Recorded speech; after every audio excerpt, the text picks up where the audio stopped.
Неге десеңіз, Максилин, максимальная сила, молочно-кислый пробиотик, мына жерде анықтаны дұрыстап жазылған. Орыс жоқ қой, да? Қазақша айта берсем болады? Или с переходом, русско-казахский варианте. Бұл деген біздің ұлттық тамағымыз. Ұлттық тағамды бәріңіз білесіздер кішкентайынан, да? Жеген ішкен айранымыз, шалап, құрт және сүт. Кім қандай тамақты білет, сүттен істелінген өте көп, бәріне мән берейік. Неге десеңіз, қазір біз бәріміз сол тамақтан кетіп қаратырмыз. Ол дұрыс емес. Есть такое понятие генная пища народа. У каждого она своя, да? Сами знаете. То, что едят русские, и то, что едим мы, все-таки сильно отличается. Или то, что едят корейцы, или то, что едят японцы, да?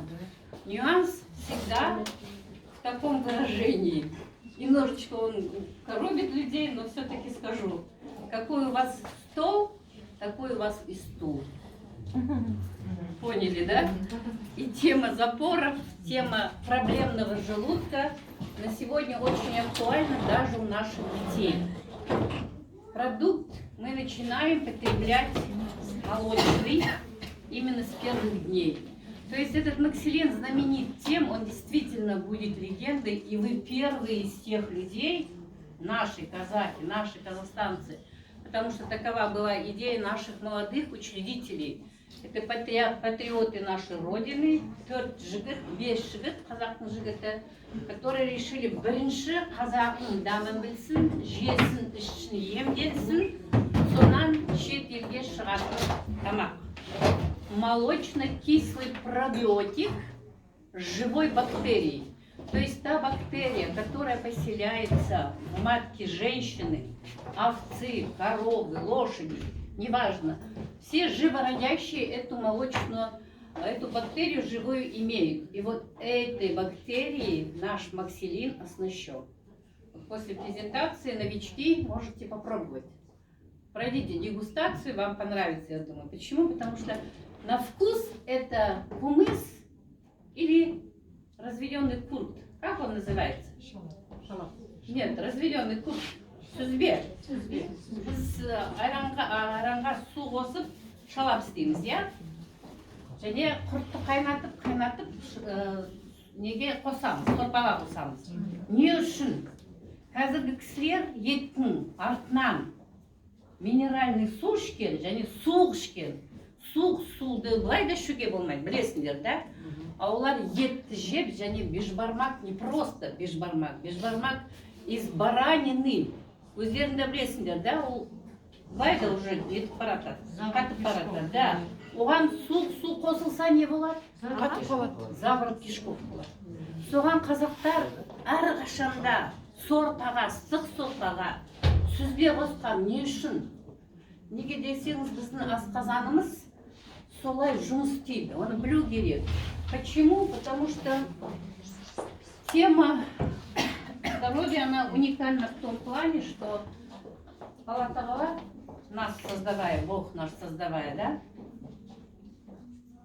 создал страховочный вариант. Вы все знаете, у нас 2 глаза, 2 ноги, 2 руки, да?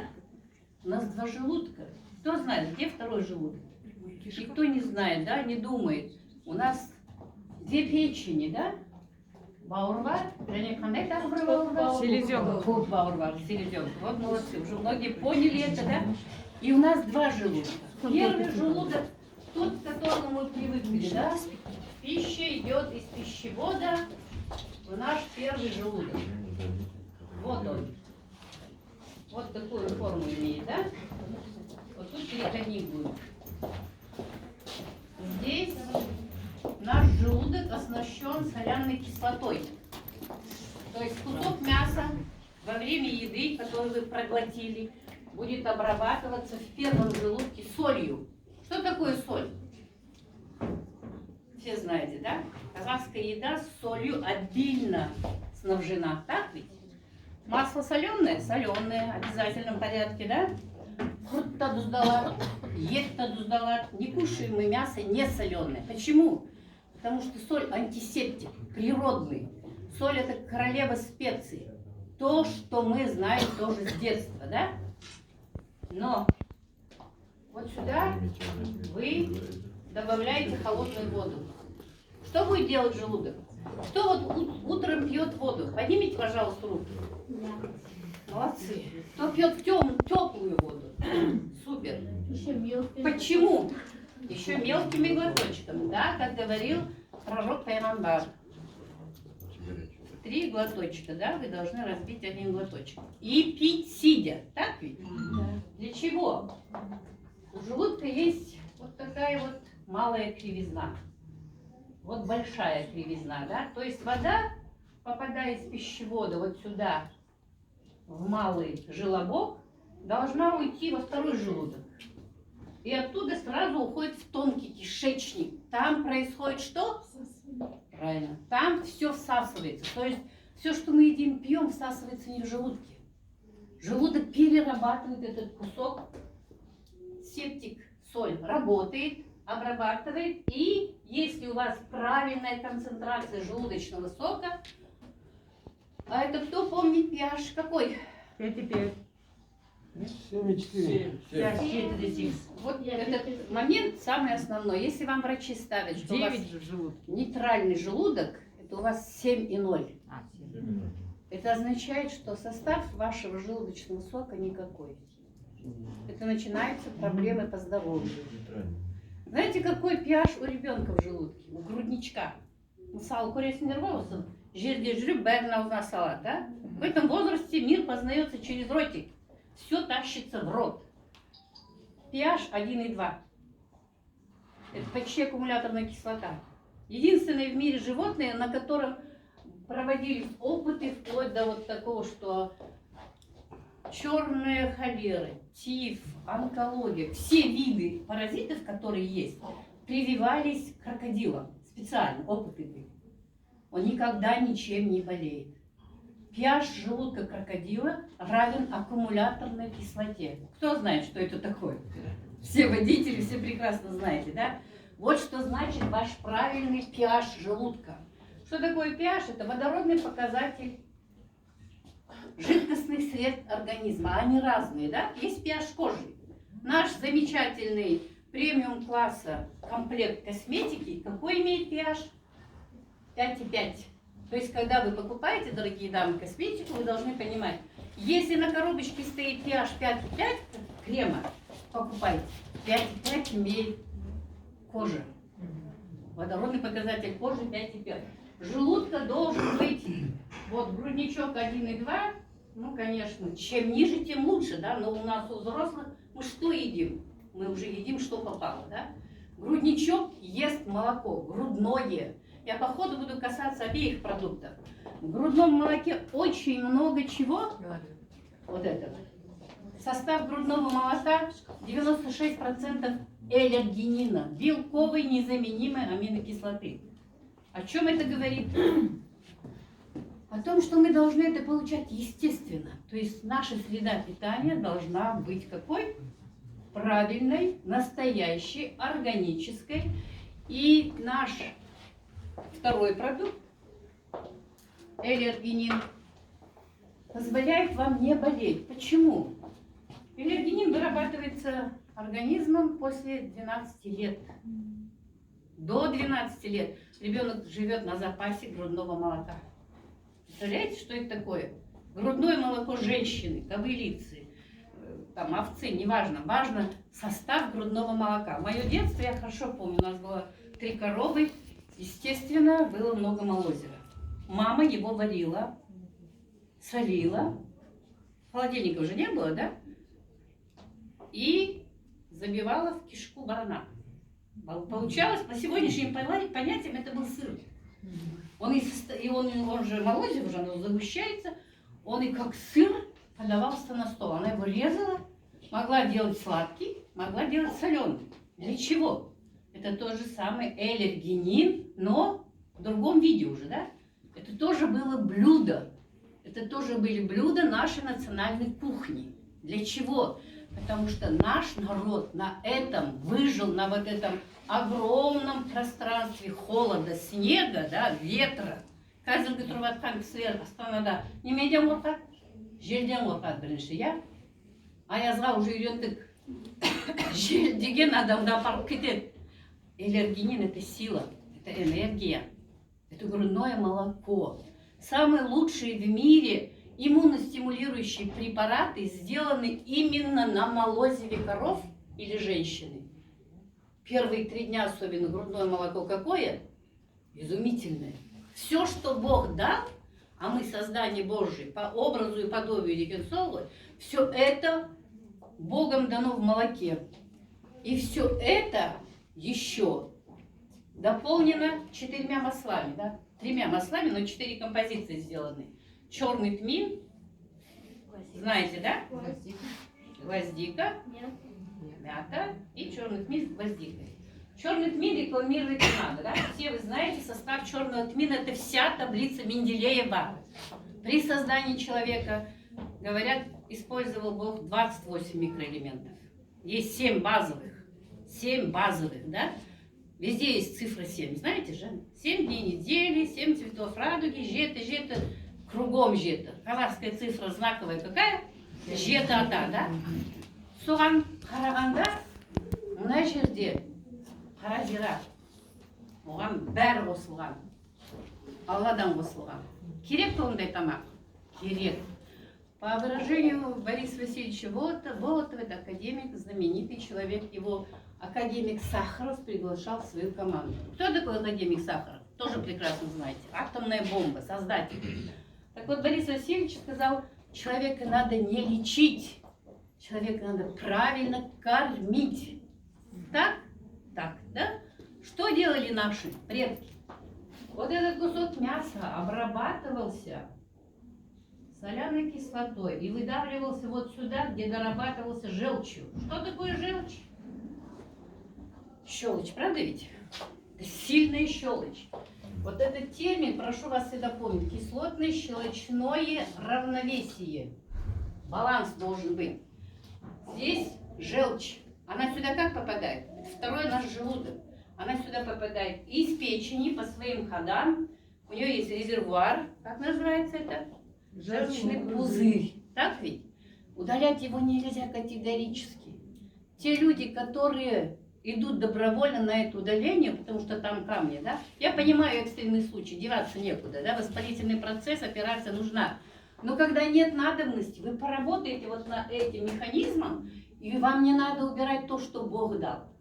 Желчь все равно будет выделяться, если вы продолжаете кушать, живете, да? А мешок удалили.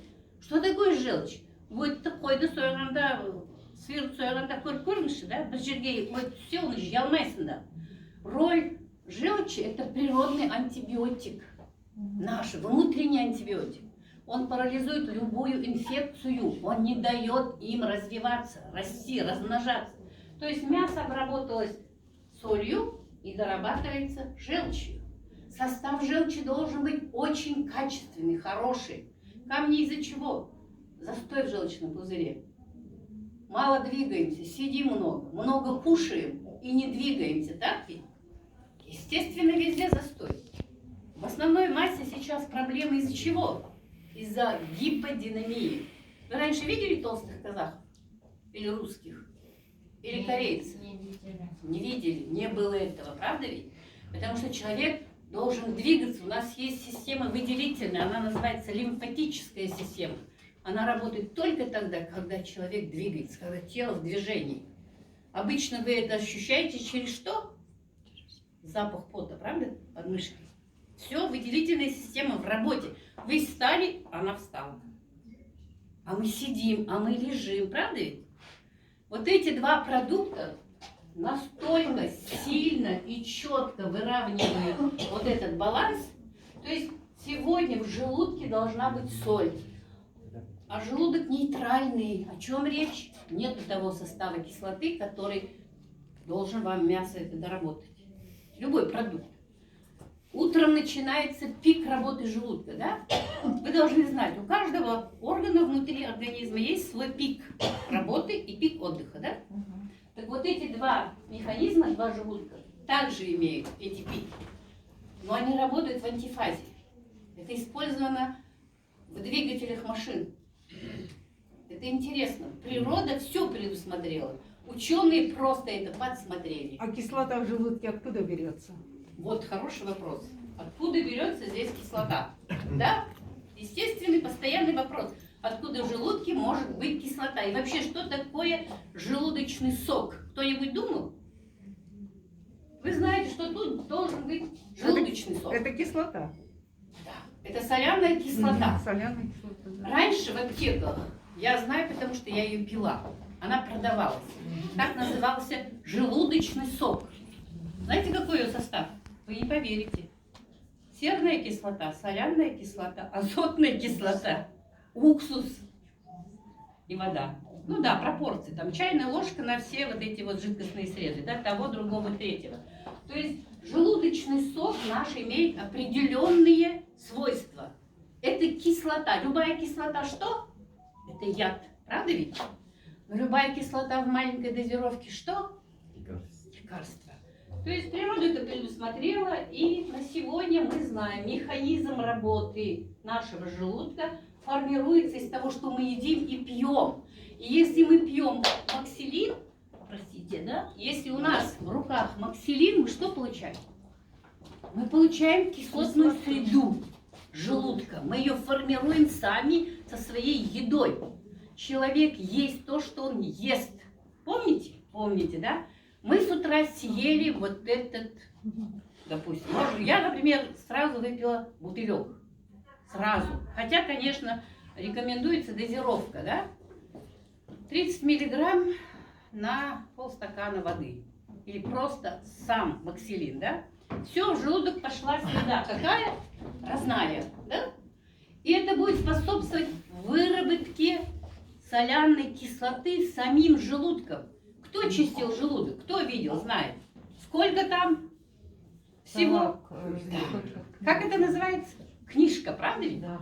Для чего? Потому что это агрессивная среда, очень агрессивная. Чтобы не сжечь эту слизистую, организму высшей силы предусмотрена защита. И там очень много чего? Ворсинок. Ворсинок и слизи.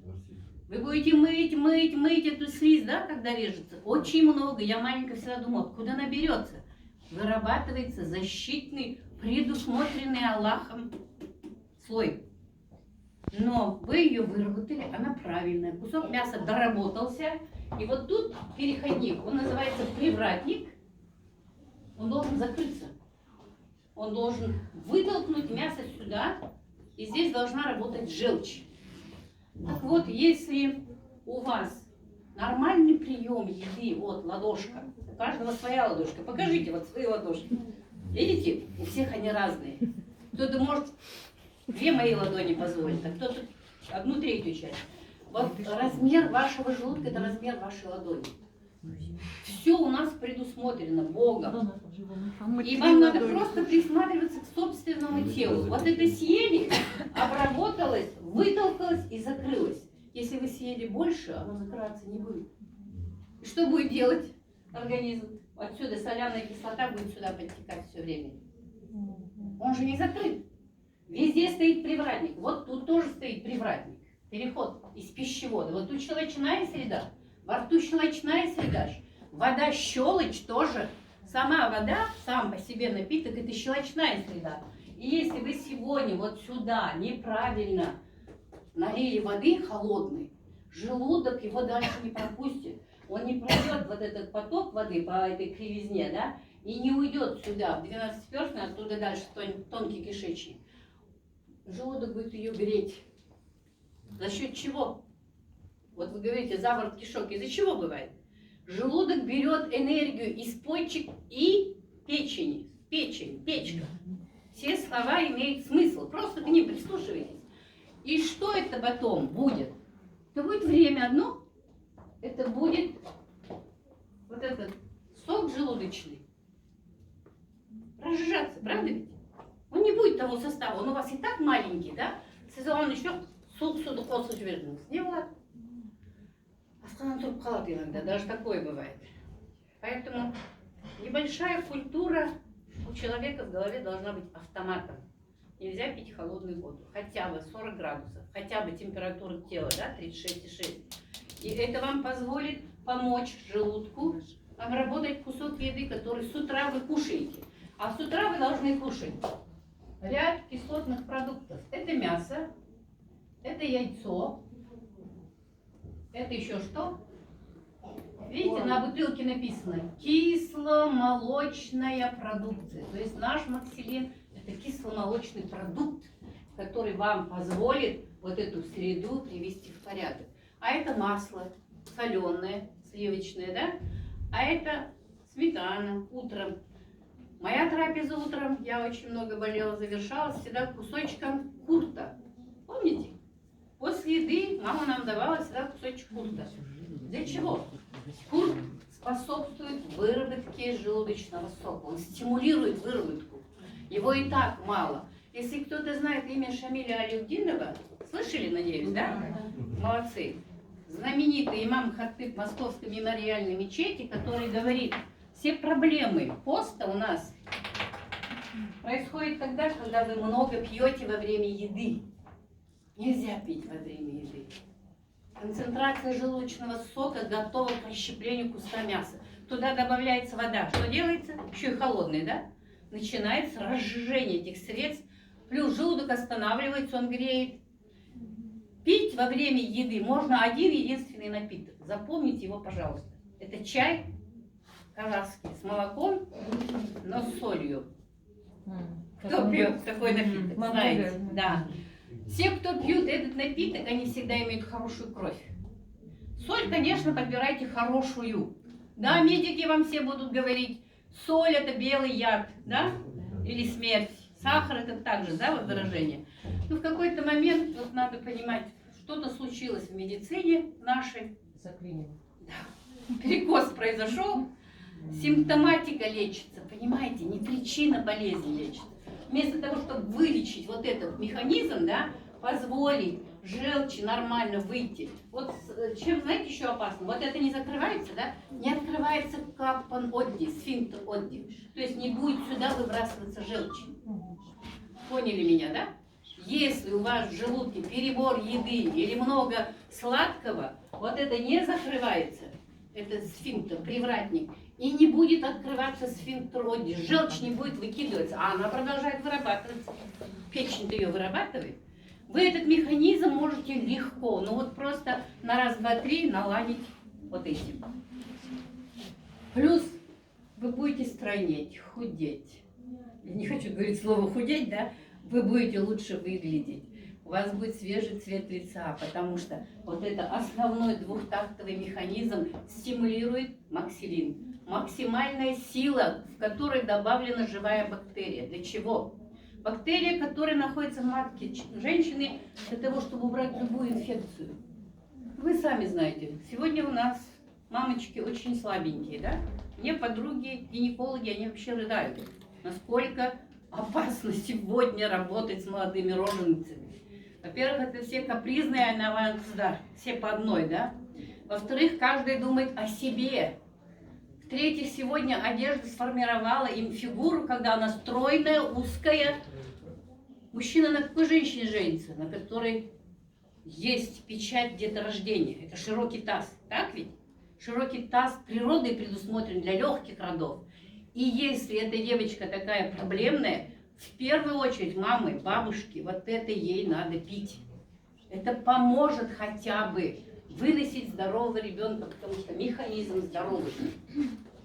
Природный механизм усвоения еды правильный. Соответственно, все остальное организм делает сам, потому что мы самоочищающаяся, самовосстанавливающаяся система. От Бога. Мы созданы по образу и подобию.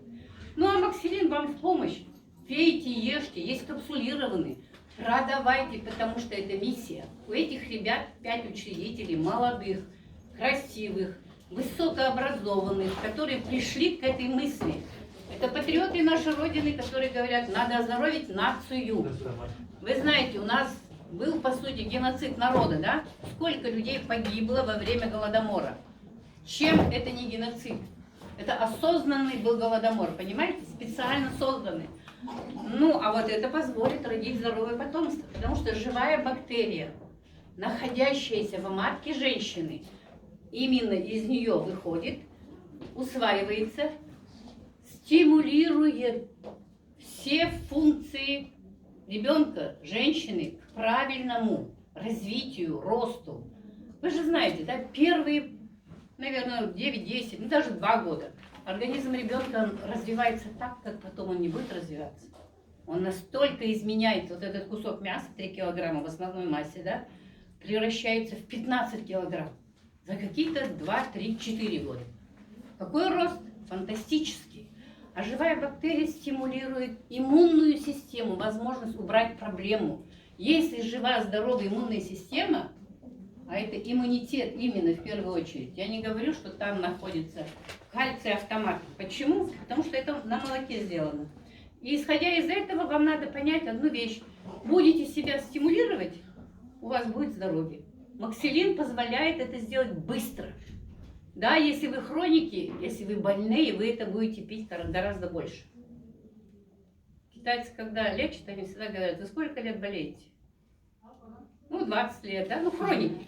Всю жизнь болеет. Псориаз вот у племянника 15 лет. Минимум 15 месяцев это надо пить. Плохо разве? Лучше еду сделать лекарством, чем лекарство делать едой. Правда ведь? Максилин на сегодня у нас на территории 2 завода. Плюс куплены франшизы. Люди будут производить север, восток, юг, запад на Казахстан. Ну, естественно, Монголия, Россия, Турция, все остальные страны, кто желает, вы можете продавать любым людям франшизу. Она стоит $500 тысяч, и она позволяет иметь еще такое производство. Все написано на аннотации. Когда задаются вопросы, сразу можно понять, человек читает или не читает аннотацию. Аннотация четко озвучена и в русской, и в казахской версии на самой бутылочке Максилина. Максимальная сила, история удивительное создание. Тоже можете прочитать, ее много. Я вам хотела донести суть продукта. Почему он нужен? Он нужен именно для того, чтобы вы наладили нормальный рабочий ритм организма. По возрасту, вот на мой с вами возраст, допустим, кто мой ровесник, желудочного сока меньше в 5 раз. Просто по возрасту, чем в 20 лет, понимаете? Ну, идет обыкновенный, естественный износ организма. Да. Банальный. Надо его поддержать? Надо. Чем? Естественным продуктом питания. Для чего? Ну, для того, чтобы бегать, ходить, слышать, двигаться, да? Вы знаете, у нас есть вот голова и наши чувства. Сколько их конкретно? 2 глаза, 2 уха, 2 ноздри, рот. Меньше говорить надо, больше слушать, делать и смотреть. От Бога тоже. Возраст это. Но правда это жизнь, это правда по факту. И если вам не нравятся эти 2 продукта, вы будете кушать лекарства. Я вам говорю, это просто ответственно. Я сама, к сожалению, это прошла. Человек к таким знаниям приходит не просто так. Просто по макушке бьет тебя вышестоящей силой, говорит: обучайся, чтобы не болеть. Но то, что вот этот наш замечательный А вы по элергинин... профессии врач?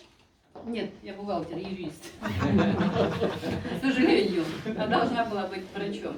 Но вот этот элергинин в период пандемии, это у нас просто среди партнеров всеми известный случай, спас 92-летнюю женщину от смерти. Думаю, слышали, да? Кто не слышал? Не слышали. 92 года, Апайка, Алмата. Скорая забрала ее во время пандемии, ковид, конкретно диагностировано. Положили в больницу, через день сказали забрать. Расторгивали. Что вы хотите? Ей 92 года, пусть умирает дома. И ребята, которые знали этот аллергенин с Павлодара, есть такой у нас партнер Приубегагаев, позвонил и сказал: дайте ей аллергенин каждый час по 1 капле. Бегает Апашка. Представляете? Аллергенин — это связующее звено со всеми химическими процессами в организме. Чтобы вы себя не утешали, да, что мы такие столь совершенные, мы биохимическая лаборатория. И вот эта аминокислота, она незаменимая, она белковая. Вот эта еда вся белковая.